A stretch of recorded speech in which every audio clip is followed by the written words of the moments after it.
Kecelakaan hebat dialami oleh seorang mahasiswa bernama Loh Sariratna Kumala.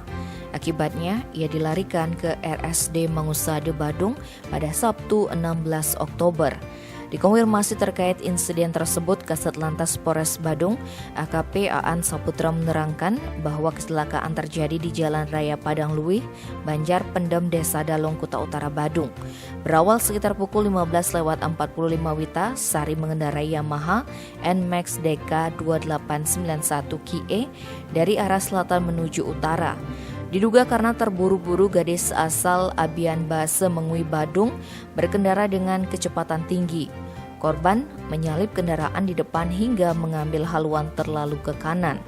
Apesnya, sebuah mobil Honda Odyssey DK 1446 EO yang dikendarai oleh Iketut Budiarte muncul dari arah berlawanan, sehingga adu jangkrik disertai suara benturan keras tak terhindarkan. Korban terpental dan menderita dislokasi pada paha kaki kiri dan luka di pelipis. Warga yang mengetahui kejadian itu langsung melapor ke pihak berwajib dan membantu korban ke rumah sakit. Akibat kejadian tersebut, kondisi motor NMAX hancur lebur, sementara mobil mengalami kerusakan pada bagian depan. Tim Bali Express melaporkan.